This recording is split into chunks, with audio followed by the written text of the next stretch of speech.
fail. I just re-added the input back in. So sorry about that, guys. We're talking today about the state of the hobby, whether FPV is your main hobby, whether it's your backup hobby, and then we're going to start talking about the chip shortage, guys. We're going to talk about the chip shortage. You've heard about it on Kebab's channel. You've heard about it on Bardwell's channel tonight, and we're going to talk about it in a drone economics type style session about what that chip shortage means for you and your FPV hobby over the next 3 to 6 months. And some people, like it's Blunty, is even saying the chip shortage may last as long as 24 months. My goodness, what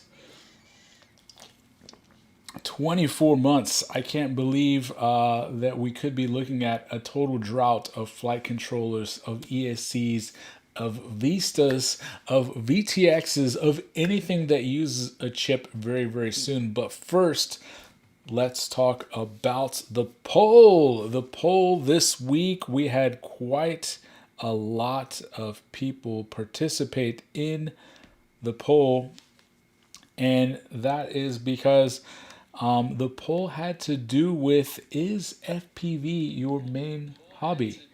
Now, I know a lot of you guys may have stumbled upon FPV recently, and others like you may have been here 5 years, and there's a few of you who may have been here 7, 8, 9 years. Now, I want to know in the comments, if FPV is not your main hobby, what is your main hobby? What do you do more than FPV, or what do you spend more time on more than FPV, or what do you spend more money on than FPV? Now let's go over the results of this poll right here. 73% of you guys said yes, FPV is my main hobby. It is my one true love. It has taken me through sickness, through health, through divorce, or possibly through marriage if you met that one special pilot. It's very nice to see that FPV is almost 3/4 of the way of you guys. That is your main hobby. Now, the secondary hobby, FPV is your side piece. Keep it on the down low. 22 of you percent of you guys are here. So the next rung down, and that makes a lot of sense. So really, if you add that up, you got 95% of us are all either as our main hobby is FPV or our secondary hobby is FPV. Isn't that crazy? Is what that means is that FPV is really just the dominant thing in a lot of our lives, and I kind of have to say that's pretty cool to think about. Now, as far as being a tertiary hobby, people that say they could take FPV or leave it, we had 3% of you guys landing right there. So a fairly small percentage of you guys. And the people that say I only dabble, so it's not even really on the list of top hobbies, 3% landed there. We had 398 votes as of this morning. It crossed over 400 just before the stream started. So really good job on you guys participating in these polls, making these discussions something to talk about right here. Let's catch up on some of the comments here. Sorry about the audio difficulties at the beginning of the stream. What a noob am I that I can't even figure out how to do the audio. I shouldn't have spent all this time working on these fancy video effects. I should have worked on the audio. But oh well. Papa Tree says you're fired. Yeah. Sunrise Water Media says it's my only hobby, really. It's kind of become that way for me, other than playing with camera and video gear and fancy microphones like this shotgun right here. Check this bad boy out. Whoa. Yeah, so FPV is definitely. Sean says that FPV, then computers, programming, and gaming, and then e-skate. What's e-skate? Is e-skate like one wheels? What is the e-skate, Sean? Beard and Hammer. I like that name, man. I have two hobbies. Neither is the side. I split the time equally between FPV and RC fixed wing. I mean, that's kind of almost the same. So it's all RC. RC Ritter says, I started in RC cars. I can't get FPV out of my head. You know, that's how it goes for a lot of us. And I'll tell you what, I had such a great weekend racing FPV this weekend. I tried my first Freedom Spec build for the first time, and my goodness, that really just renewed my enthusiasm for FPV. That night after flying Freedom Spec, I just couldn't get it out of my head either. I just couldn't wait to get back out there and fly some more. I was supposed to go fly some more at the night spot, but we had torrential rainpour last night. I was not able to go. The Houston crew was going to try out that Z-Tag drone laser tag game. We had all of the prototype units assembled. We had prototype mounts for our race quads all ready to go. And then it rained and we couldn't do it. So hopefully we'll be able to get back to that very soon. Smalls says his hobbies are FPV and then koi fish. Ooh, that sounds pretty cool. I guess don't land in the koi fish pond, but that's a pretty cool. It seems like a nice relaxing hobby. Sean says 3D printing is an on and off again one for sure. Yeah, I got a lot of 3D prints like this Mando helmet back there and this Daredevil cowl from the series. And of course you can see the little Johnny Fives back there as well. So I do quite a bit of 3D printing. Super Sam is here. Johnny, what's going on, bro? This hobby is very time consuming. FPV is life for me. Yes, and Sam is one of the pilots you've seen on the channel. He actually does something that's very unique in order to maximize his flight time. He actually keeps a builder, tuner, repairer on retainer. So he has all his quads built and fixed for him for the most part. Now he still can do a field repair, as I actually saw him do this weekend. But normally he has his fleet maintained by one of the local guys here, Jake. He's often at the night spot. He almost never has a quad to fly, so he hasn't flown in any of the episodes you've seen. He's actually Sam's builder. And so Sam can really focus all of his time getting to the field, getting to the race, getting his stick time in. And Sam's nice enough to always provide a generator, and he actually transports a lot of the gates. Most of the gates that we fly at the night spot, Sam brings. So yes, I can definitely see how it's time consuming, but thank you, Sam, for helping all of us in the Houston crew keep flying at that night spot location. I believe Sam was one of the first people to ever fly there and discover it. And now it's become one of the most popular places in the world. We have people coming, DRL champions, multi-GP champions, DCL champions coming from other states. We had a guy come from Costa Rica just to fly at the night spot. So that's very, very cool. Let's see. Let's catch up on some more of these comments here. My goodness, you guys are going crazy. The comments are just flying in. Let's see. Eastgate is transportation plus hobby, but more transportation, less hobby as time goes by. That's cool, man. Bearded Hammer says, I have two hobbies. Yep, I caught that one. That's so freaking awesome. Smalls, Carbon Cage says that he's building a massive in-ground pond at the moment. So that is a lot of work for him. That does sound like a lot of work. Fernie, first quad for him came from the first printer he built. That's cool, Sean. Beard says RC aviation of all kinds is what he works on. Quad Doc is here. Hey, Quad Doc. Are you the Quad Doc or is it Quad Doc? I got you. Vampire asks, what transformer is that? Oh, you can see that. That is Blitzwing from the Bumblebee movie. One of my hobbies many years ago was buying up the Transformers that I had as a kid that I had either lost or who knows what happened to them. And so probably a couple of decades ago, I went crazy on eBay. And so I have a pretty good collection of first gen Transformers like in the attic somewhere. And then when the movies started coming out, I started buying some of those figures and I liked those too. And one of the things that I would do was I would get them and I would repaint them to look more movie accurate. So, in other words, I'd get silvers, do some shading and texturing. And I hadn't done that in a couple of years. Like, that was kind of a short lived hobby, but it was kind of fun. Something to do while you watched a movie or something. And when this figure came out, I really liked the look of that new Blitzwing. I don't know if I can pull it out there, but it just had really good representation of, and I really liked the figure models on the Bumblebee movie. And so I actually bought this with the intention of doing a repaint to make it look more film accurate. Because that design of Blitzwing on here, which was really kind of like the Starscream colors of G1, just a fantastic model that they did here. And they do have a really expensive, more movie accurate one that's like $400.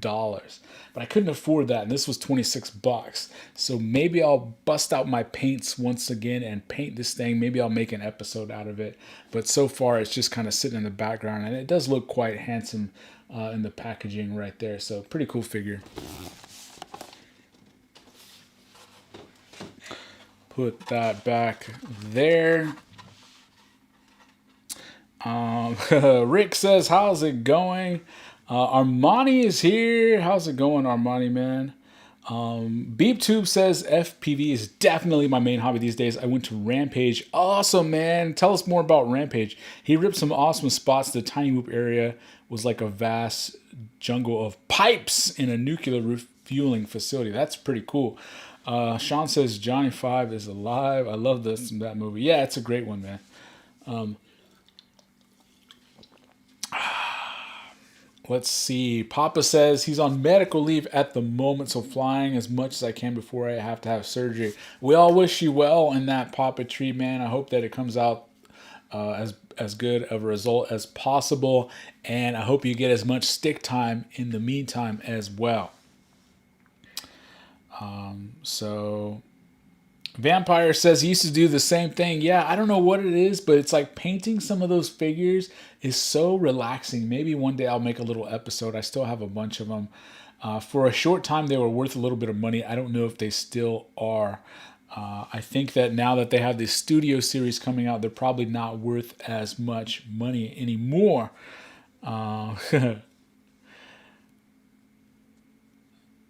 Mogui says, what's up? Isaac says he is addicted. Thank you, Isaac, for the super chat, man. Isaac is an FPV addict, and I feel like these once a week live streams are kind of like our FPV Addicts Anonymous sessions where we can all vent to each other.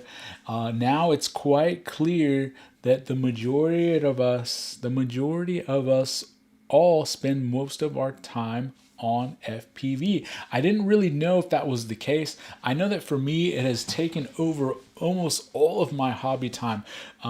Prior to getting into FPV, I used to like to go to a few like shooting competitions, like IDPA stuff on occasion. I wasn't really good at it. I was still pretty much a novice, but a buddy of mine did get me to go to several of those, and it was quite fun.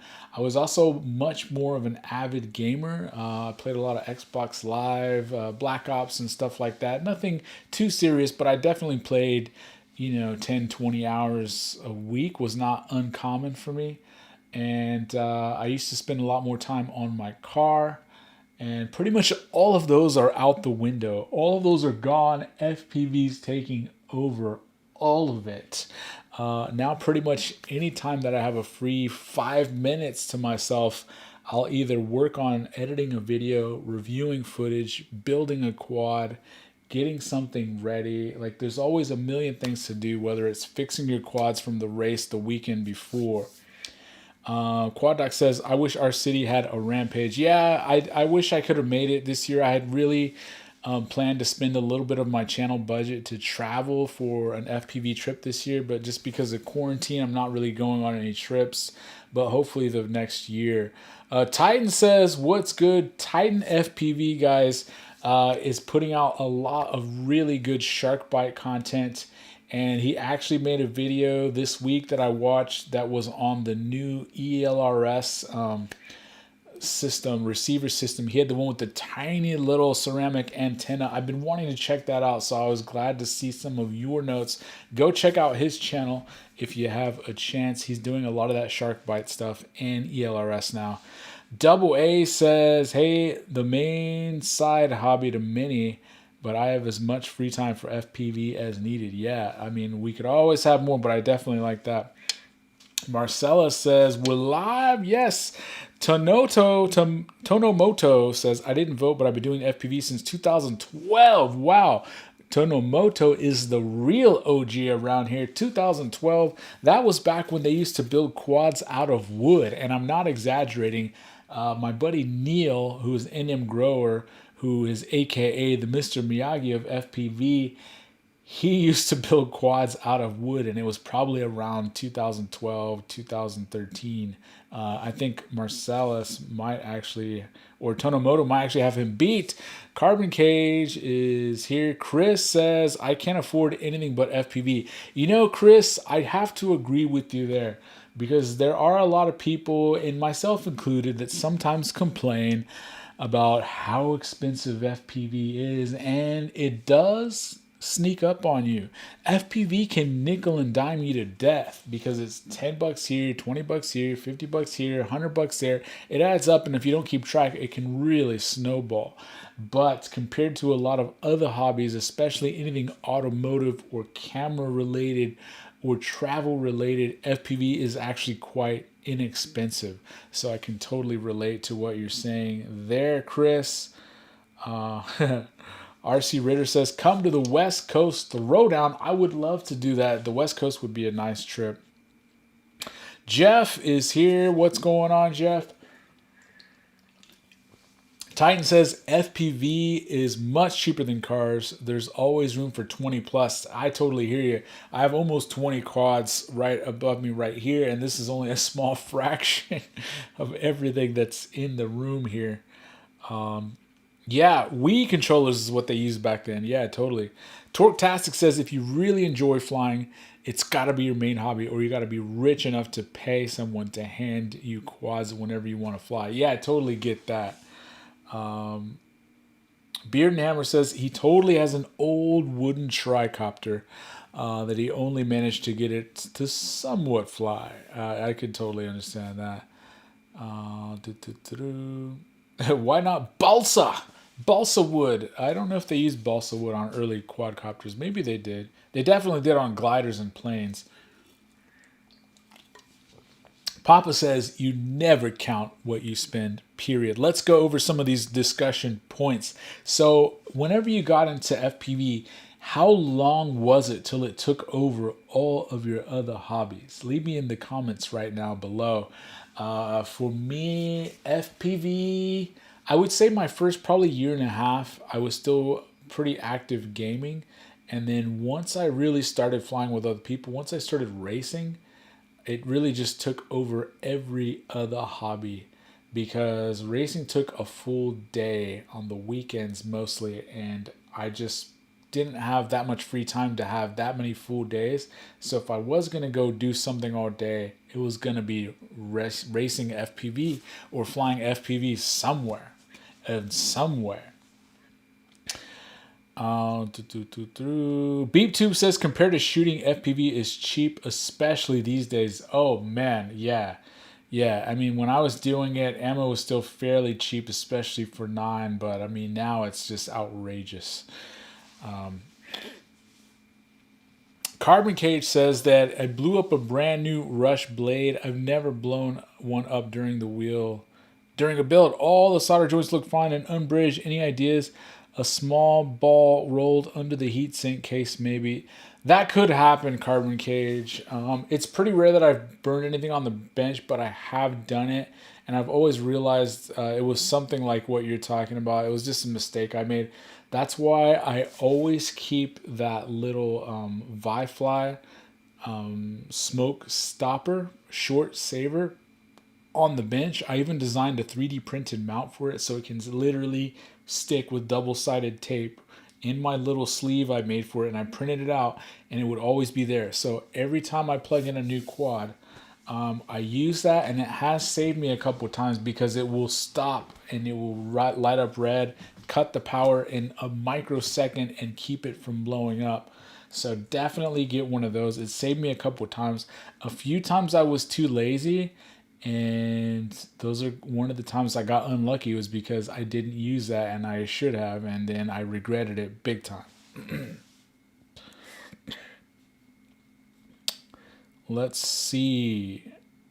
Yarbs says that this is my first main hobby in a long time. Before that, I dabbled in other stuff, but got stuck. The good thing that he was dabbling in 3D printing. Yeah, Yarbs, FPV does have a tendency to be all consuming for sure. So we kind of asked everyone, if FPV is not your main hobby, let us know what your main hobby is. In the poll anyway, there was 23% of you that said FPV was not your main hobby. So if it's not, let us know, what is your main hobby. Sean says was deep into 3D printing and e-skate stuff. So didn't have the brain space for it at first. Papa Tree says it took roughly 6 months until he was hooked, and it got rid of all of the hobbies on the side. What was your main hobby before FPV, and how? Yeah, like when FPV took over, it had to take over something. So what was it prior to that? Ender is here. Before his first flight, he got into The Sims and dropped making music because life's about quads and filming. Lone Star UAV is here. Hey, Lone Star, I got your sticker, man. I sent you a PM on Facebook, I think, and I sent a picture of where I put that sticker on my rolling case. I need to do a review of that. Isaac says I was decided he was going to start training myself, so it took over before my first quad. Wow, that is dedication, Isaac. Mowgli says motorsports, really, but he's always been into RC. Jeff says he's actually into rockets before FPV. That's pretty cool, rockets. Max says he's built about 12 quads in the last 2 years since I started, and just recently got into riding electric unicycles, and it goes hand in hand with flying. I had the opportunity to buy a one-wheel pint the other day, and I was seriously considering it, but my arm's still healing. I still have a little bit of leftover road rash from when I rode my nephew's hoverboard, which goes considerably slower than a one wheel. So I guess for the sake of safety, I decided not to just dive into the one wheel yet. I really did want it though, but I don't have a use case to actually use it to go anywhere. So it would just be for putting around the neighborhood, which I don't really ever do. But I still kind of wanted it. I still kind of wanted that one wheel, man. FPV made me buy 3D printers in 2015. Yeah, I started buying 3D printers not long after that. I'm on my 7th or 8th 3D printer now. I got several Prusas, and I've been printing stuff like mad ever since. Quad Doc says FPV is a real escape from life. You put your goggles on and you're into the world. Cheers to that. Beard says before that he was a blacksmith. Wow, that's pretty cool, man. Now I get Beard and Hammer. I like that. Marcellus says between running a 99 M3, oh man, I used to love those. An 88 Raider and restoring a 61 Greyhound bus. Check out the other channel. I'll have to check that out. Carbon Cage says, how many working quads do you have at the moment? I do get asked this from time to time, and honestly, I don't really know. If I had to guess, probably somewhere between 20 and 30. I tried to get rid of as much stuff as possible, and I've been a little bit better about it. I've probably sold maybe 30 quads in the last year. because I just try not to hoard because I don't have time to fly them all. So rather than just letting something get old, I'd rather pass it on to someone else so that they can use it. So if you ever like anything that's been on the channel, let me know. Pretty much everything is for sale except for my racing quads. I don't sell my racing quads typically because they're more banged up, but anything I don't race, I rarely ever crash at all. So it's all pretty much new. So yeah, I probably, if I had to guess, probably have about 20 to 30 working quads. But if I didn't sell quite a bit, I could easily have probably 60, 100. I don't know, man. It's tough to just to make room because they just keep coming in. I keep building them. I'm working on several reviews right now. On the bench right now, I have this Emax Baby Hawk 2 HD.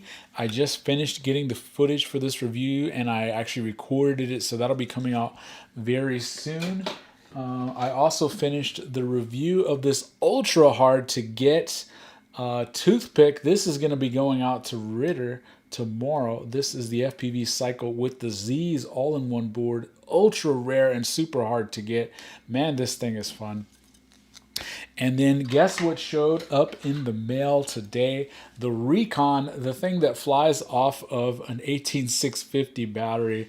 Yeah, this was not that exciting. As you might guess, it just kind of putts around.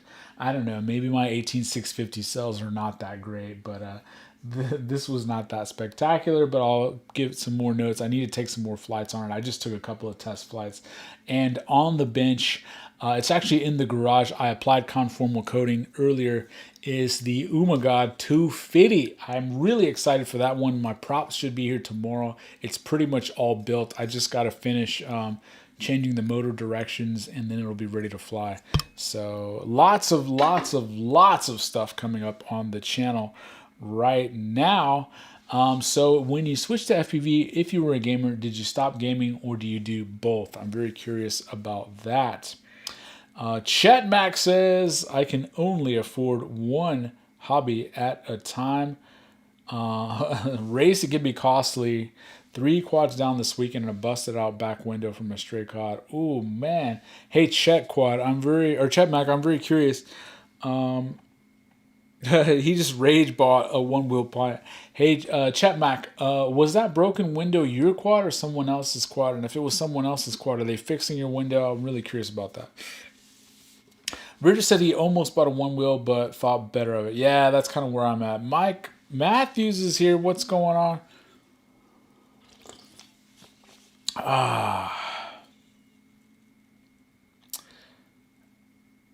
Let's check up on some more of these comments. Jeff is a welder. Welding is kind of like 3D printing, but with metal, so it's way more metal. That's cool. What radio do you ask? First-time caller, long-time listener, L. Leston asks, and L. Leston, I use the Jumper T18 Pro, the one with the RC Alps gimbals. Those are the fanciest gimbals on the market. Now, Radio Master has actually surpassed Jumper in popularity lately, and I did have the Radio Master TX16S as well. I kept the Jumper though because I used the original Jumper and the stick throw was different. Even though those two radios look almost identical, the stick throw on the Jumper is much shorter, and I was already much used to that muscle memory of the shorter Jumper gimbals. So I kept the Jumper T18 Pro. I almost switched to the Tango 2 twice. I actually bought the Tango 2 two different times. I love the Tango 2. But those Alps gimbals and the gimbal stick throw on the Jumper just kept me there. I wish I could carry something as small as the Tango 2. And for racing, I could probably race with it. But trying to get those ultra smooth cinematic shots, I need that perfect gimbal. And sometimes the Tango 2 would have a little bit of drift if you didn't calibrate it like that day. And so I switched. That's what I use. Beard says, want to know what's an expensive hobby? Blacksmithing and anvils. Is that true? Is an anvil expensive? And a hammer? Isaac says he finally got a Hero 9, and Crunt is building an Apex for him. Ooh, Apex. Nice. What are your thoughts on 7? 7 what? 7 Hero 7? I like the Hero 7. I like the Hero 9 better. Yes, it's a little bit fatter and a little bit heavier, but I just add larger motors so that the quad feels the same.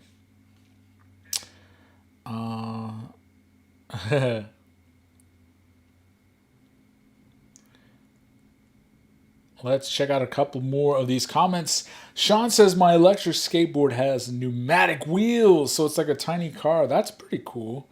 Has anyone killed a flight controller and how often? Yeah, Marcellus, I kill them not really that often, but I did kill 3 in the past month. We had a giant race. We had Heads Up down, we had Fat Kid down, we had Chief down, and it rained a ton. So we went ahead and raced in the soggy ground, and I lost 3 flight controllers and 2 ESCs to the wet ground, unfortunately. Before that, it had been quite a long time since I killed one, but hey, I'm just killing them like crazy now. I killed another one this past weekend too, a whole stack, because I crashed too hard.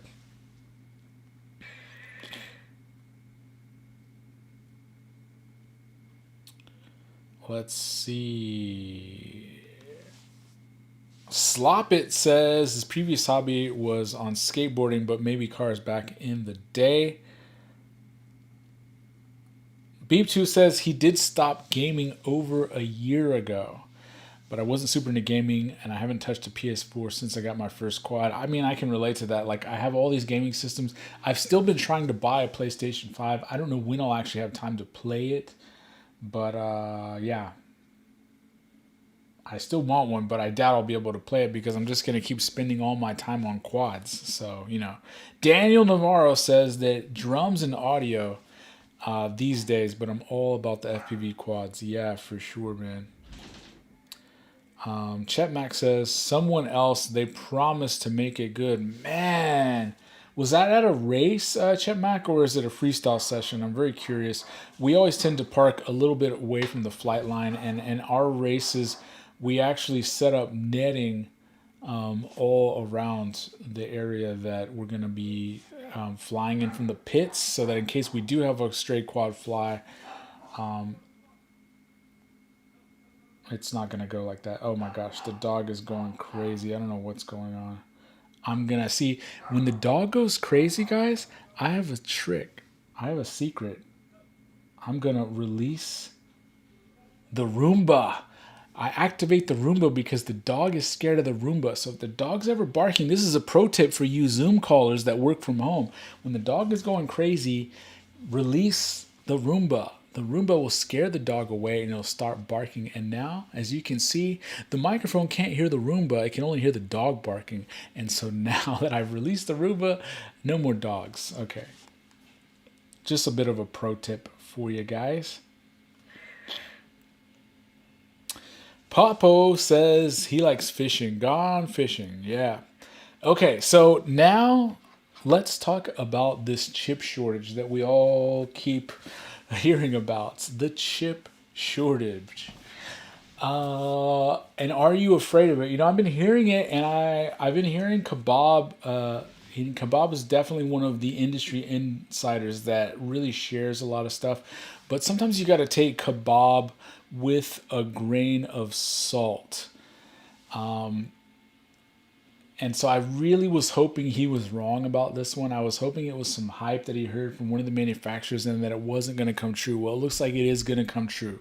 And we've already seen price increases across the board this week.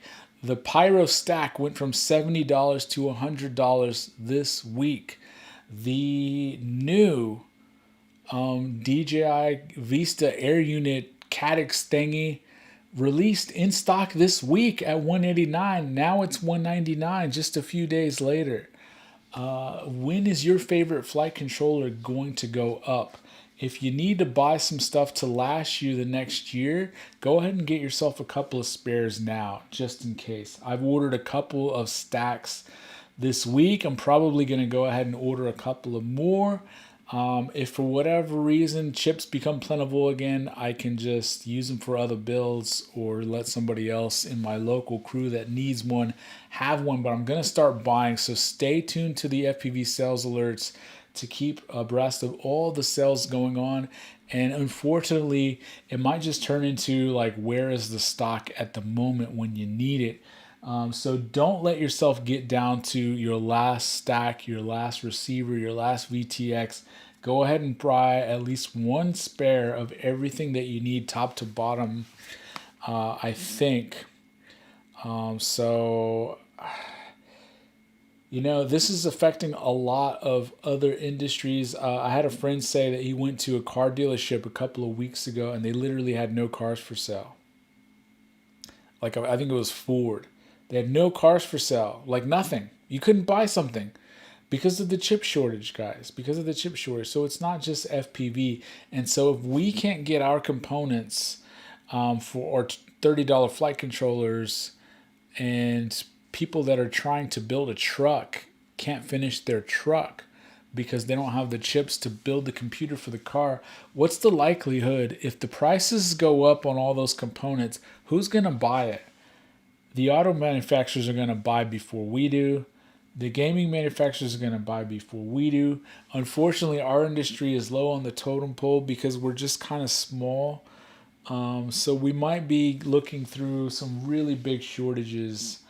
Like I said, I usually sell pretty much everything on the channel, but I'm going to have to pick and choose and keep a couple of things as backup just so I can keep flying, no matter what, because I don't know, like heaven forbid you have the time to fly, you have the money to fly, and you just can't buy. Like, what if you break your last quad? What are you going to do? And this is my main hobby. Like, I spend money to make sure that when I have the time, I can get out there and fly. That's why I always keep a full cache of spares. That's why I always keep a backup quad on my freestyle side, on my micro side, on my racing side, because I don't want one hard crash to put me out of the game and unable to fly. But the chip shortage could be threatening all of our hobby lives. So what are you going to be doing? Yeah, Talama says the Talon F7 V2s went up in price. You're going to probably be seeing that across the board. Chet says that it was just a fun fly. It was kind of a freak thing. And I was told it never happened there. Yeah, sorry about that, man. Hopefully they get your window fixed. Yeah, I do like those Talon stacks. I'm using a Talon flight controller right now. I believe in in my backup racing quad.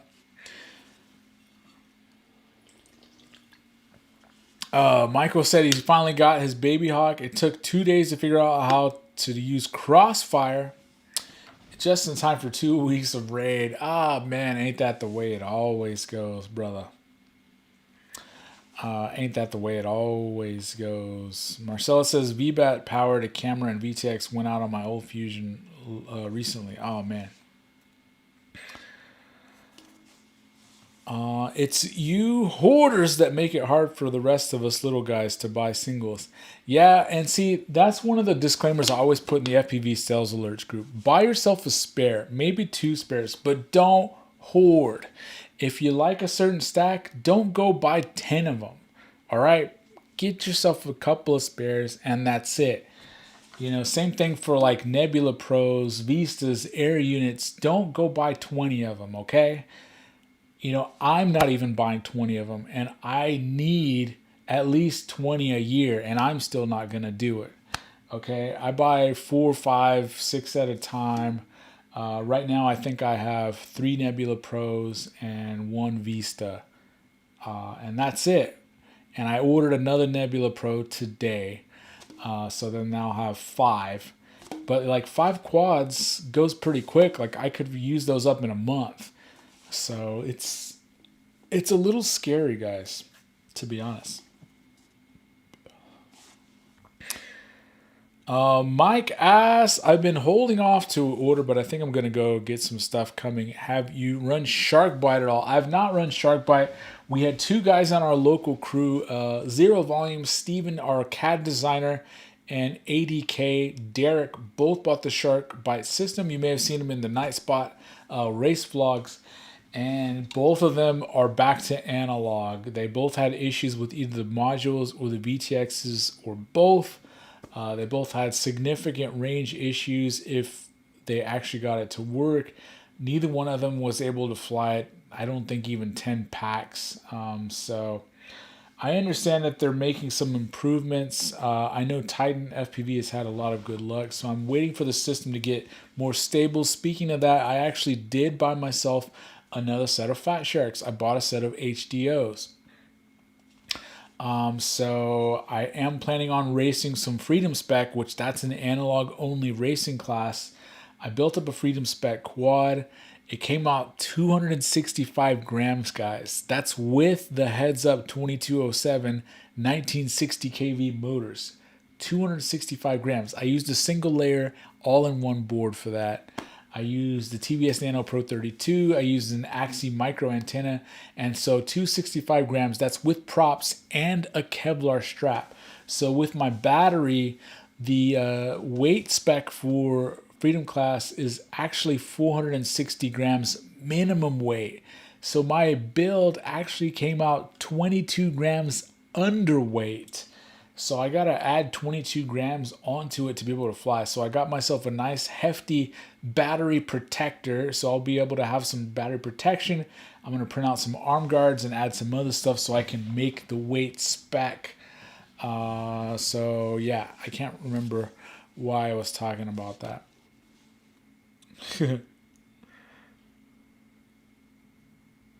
Telama says on our end, we'll just see a 20% price hike and longer dry spells looking at Flight 1. Yeah, they've had sourcing issues for a while.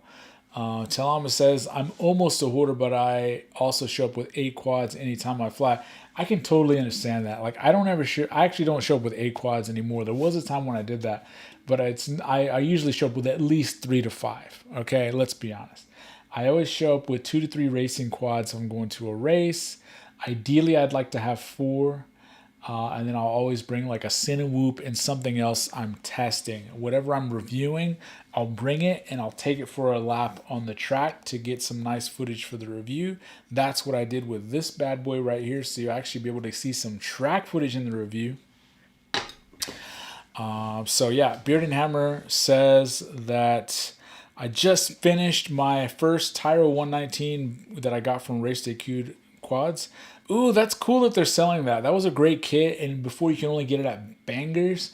So it's cool that you can get that at Race Day Quads. So nice job, man. That's a really good starting point. I heard a lot of good things about that one. Yvonne, thanks for the super chats. He says that FPV is not just a hobby, it's a good part of my life. Yeah, it's a good part of all of our lives. Yvonne Lamone is our local resident Betaflight developer, and he's also ranked 10th on the global multi-GP leaderboards.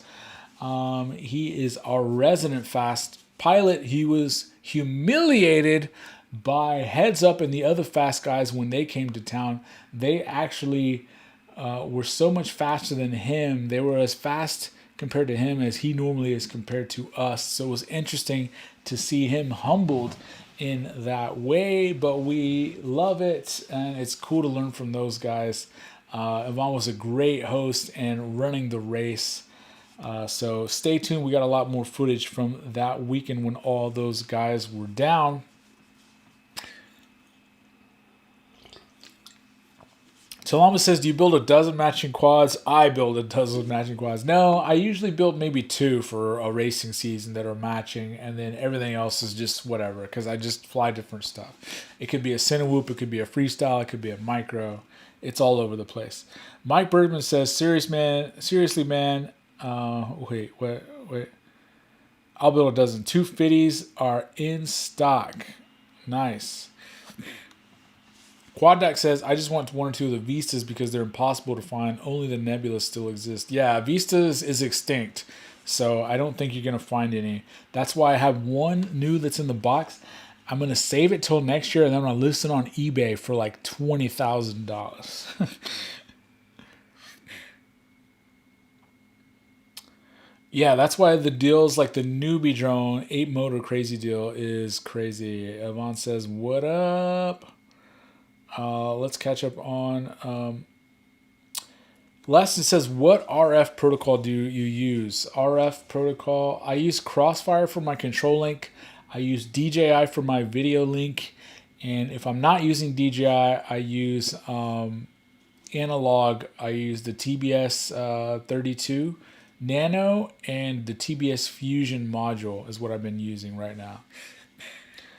Jeff says I only own 4 quads. Nothing wrong with that. 4 quads is still a great start. I mean, I don't think I had 4 quads till I was flying for like a year. So nothing wrong with having 4 quads. I wish I could get down to 4 quads instead of having all these quads. Like I'm looking over there and I'm looking in the screen behind me, and there's a lot of quads I haven't flown for a good amount of time. Like this beautiful Diatone 339 is a beautiful, great quad, and I haven't flown this thing in probably a year. So I need to stop hoarding, okay? My smallest is a Tiny Hawk 2, largest is the Diatone Roma 4. Yeah, those Romas are quite juicy. I actually did not try the 4-inch. I tried the 3-inch and the 5-inch. And the 5-inch light. The L5 review is actually going to come out tomorrow or Thursday. It's done. I just got to schedule it and make a thumbnail and all that stuff. So what do you guys think? When's the yard sale? Papa Tree, just hit me up if you ever see anything you like. I tried to list things in the FPV marketplace on Facebook. That's probably the best place to sell used quads. There are probably a few guys that have figured out that I sell pretty much everything on the channel. So people have started buying stuff as soon as the review goes up. And there's a couple of guys that try to figure out like what's coming out, and they know I'm probably going to build one. And there's been a few times where people have bought the quad before I even built it. They're like, oh, you're building up a Shocker Light? I'm buying it. Here's my money when it's done, and you've reviewed it, ship it to me. And so like I don't make money off of these though. Like that's the only thing. Like I wish I could I always sell things to break even. I got to stop doing that. But I don't know, man. Like I'm not a very good FPV businessman, I guess. So I could never quit my job. I appreciate you guys clicking the links. That's how and watching and liking. That's how I can make a little bit of the money to put back into the channel. I do need to start making money on the builds because most of the time they're brand new. So I need to stop selling them for like used quad prices if they've only seen 5 packs and they haven't been crashed. But yeah. The drone yard sale is 24/7, 365 to answer your question, Papa. Mike Berman says, I just really like building. It's something I love about as much as flying. Yeah, I fall into that too. That's another reason why I end up having so many quads is I just like building. And then I make the video and I fly it. And then it's like, okay, what's next? What's next? What's next? And I've been really fortunate that a lot of companies lately, thanks to you guys, thanks to the attention you guys have been giving me, thanks to everyone participating in the live streams, I've actually had a few companies reaching out to me lately, wanting to work with me, wanting to get my opinions on their products, wanting to get some consulting and different stuff going on like that. So, I mean, it's really exciting. I'm right in that in-between stage where my channel's still pretty small, but it's like right on the cusp of becoming bigger. I passed up Ciotti FPV. We're still in a big-time race to be able to get to 10,000 subscribers. I see Viper FPV is ahead of me, so let's see if I can beat him to 10,000 subscribers too. But yeah, enough about that. Beard says, I've been looking at the Roma 5-inch. It looks pretty interesting. That is my favorite 5-inch freestyle bind and fly on the market right now. The Nazgul was my favorite for like almost 2 years, but I think the Roma just edges it out. If you can find a Roma on sale, the original, buy it now. Because I just saw that the Roma V2 is coming out and it is going to have the new chip pricing, the new chip shortage pricing. The old Roma HD with DJI on board was $309 for the Vista version. The new one is $456. I asked if I could review it and they were like, Get the get the F out of here. You think we're gonna send you something that costs that much? Who do you think you are, Bardwell? So yeah, the prices of these suckers are going up very soon. Jeff's been doing crossfire with the Rush Tank Mini 800 milliwatt. Yeah. Yeah, dang, now's the time to buy extras. Yeah, get in the FPV sales alerts group, figure out when the sales are happening, buy your spares, or click in the links below. Buy your spares. It'll help me out a lot. Mowgli says, where can I send you a drone sticker? Shoot me a PM on Facebook or leave me a comment or shoot me an email or something, and I'll get that on my case. And I'm going to do a review of my rolling case that I use for races, and I'll try to feature a quick shout out to all the stickers I have on there, just to show like all the different folks. FPV Girl, hey, how's it going? How much do you think I should ask for a full-sized air unit? I have a few and a DCI with an air unit that I've never flown. Man, it's really hard to say. The prices on used gear is so all over the place. There was a time when air units were as low as $120 on the used market. I would say now a fair price is probably somewhere between $160 and $180 if they're unused. Because right now a air unit is $200 and it doesn't have the DJI camera, which is the most valuable camera. So I would think 160 to 180 bucks is pretty fair. Have you tried the QVAS 5-inch? I have not. If Get FPV wants me to check one out, I'll be happy to do that. I'm actually checking out the Chief motors. You can see this review is coming out probably next week. This is the Apex 4-inch, and it has the Get FPV Luminaire Chief 2005 motors. I was really fortunate enough to get to hang out and race with Chief in real life and see some of his beautiful quads, and these are his motors. You know, when will we have a Johnny 5 motor? I don't know, but the Chief motor you can go and buy right now, and it's only $14.99. If you click the link below in my description to Get FPV, you can go get some of these bad boys. So maybe I'll check out that QAVS soon, hopefully. Quad Doc says, I just made a quad wall in my house with some colored LEDs. That looks pretty cool. That sounds cool, man. That sounds pretty cool. On the cheaper hand, motors got cheaper. Yeah, so anything without a chip is probably not going to see an increase in price. So frames should remain constant. Motors, props, stuff like that probably won't see an increase in price. But anything that does need a chip, flight controllers, ESCs, VTXs, receivers, those could all be in fact impacted. So yeah. Jeff says, how can I buy your spare quads? Shoot me an email and ask me what I got. I got several things.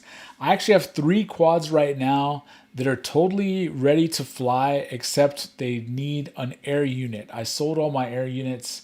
So I have my Shocker Tank 5-inch.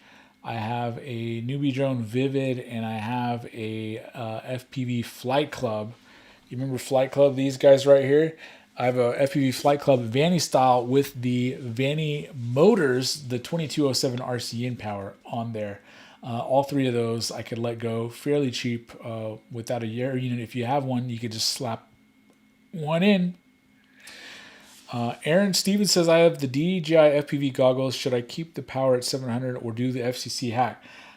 I've never put the hack on my goggles. I don't fly long range, so 700 has always been fine for me. If you do plan to go long range, though, I would go ahead and get it on there. I wouldn't turn on 1200 all the time, so hey. FPV Girl says, crazy that she only paid $250 for a bind and fly. I fly DC5 with an air unit from Race Day Quads. Yeah, I mean, honestly, you could sell that again for $250 tonight. No problem at all. You could get your money back from that.